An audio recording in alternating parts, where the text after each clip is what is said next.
Hello and welcome to my channel. My name is Josh, and in today's video we'll be talking about how to correctly expose picture profiles inside the Lumix S series cameras while shooting video. Of course, there's been loads of videos in the past explaining how to expose log profiles, and they'll probably use terms like expose to the right, 2 stops over, and protect your highlights, etc. But instead of just feeding you those terms without actually explaining what they mean, instead I'll be going through the metering tools you can use in your camera to make sure that you've always got correct exposure no matter what picture profile you're using. Let's discuss all the different types of metering tools that are found inside the Lumix S series cameras. First of all, we have the light meter, which is that little timeline thing in your display menu, and all your displays in the live view as a positive or negative number, depending on how it feels you've exposed the image. The light meter reading should actually be taken with a pinch of salt, however, since it bases its reading off the entire scene and not just the subject. So therefore, if you're shooting in backlit conditions or where your subject is poorly lit, then it'll give you an exposure reading based on the brightest points in the image. It is for these reasons as to why I would not take the light meter reading as gospel when trying to expose your video. Another metering tool found inside the S5 and other Lumix S series cameras is zebras, or zebras depending on where you're from. They essentially allow you to monitor your highlights a bit better and also get a clear IRE reading on your subject skin to make sure you're not overexposing. But to be fair, in practice I find them quite cumbersome to use.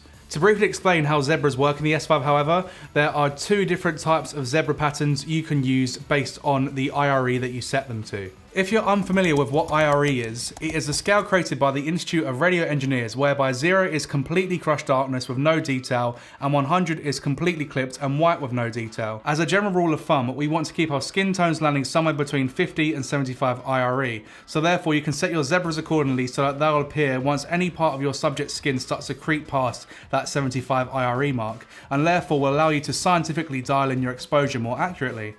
However, this still isn't my preferred type of metering when I'm trying to expose my video, and I'll tell you what I do right now. I just eyeball it. Yep, it's simple and sweet, but I don't do it without the aid of some other metering tools that I'm going to talk to you about right now.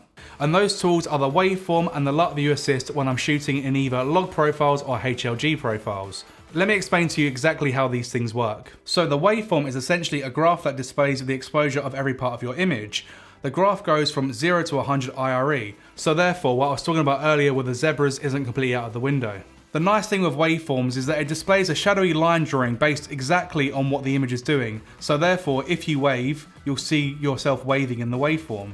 That's not why it's called a waveform. Who fucking writes these scripts, man? Who writes these? With this in mind, it means that you can actually monitor your subject's exposure while also closely monitoring whether your shadows and highlights have been protected and not crushed on either side of the graph. So, keeping the mechanics of the waveform in mind, it means that we can correctly expose our video no matter what picture profile we're shooting in.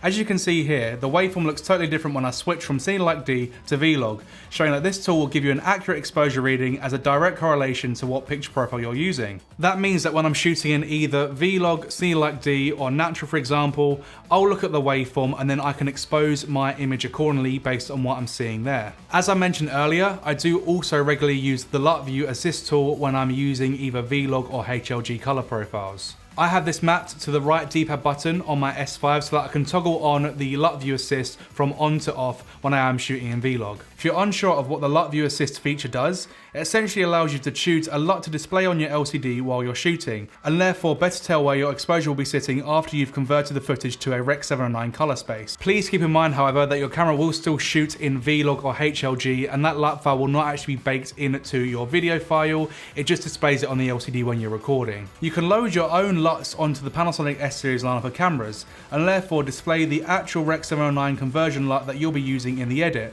making the whole process a lot more seamless and definitive. Anyway, so that's exactly how I go about exposing every single picture profile inside the Panasonic S5. Like I said at the start of this video, going by the light meter and going 2 stops over or using terms like exposed to the right, etc. doesn't really give you a clear indication of exactly what to do when you are shooting in each picture profile, so instead I like to rely more on my actual in-camera tools like the Waveform and the LUT View Assist. And honestly, when I use those, I normally nail the exposure every single time, as long as I remember the mechanics of the IRE scale and just go from there. So anyway, I hope you found this video somewhat entertaining, useful and interesting, and if you did, then please consider subscribing because it helps me out massively, and hopefully I shall see you in the next one. Thank you.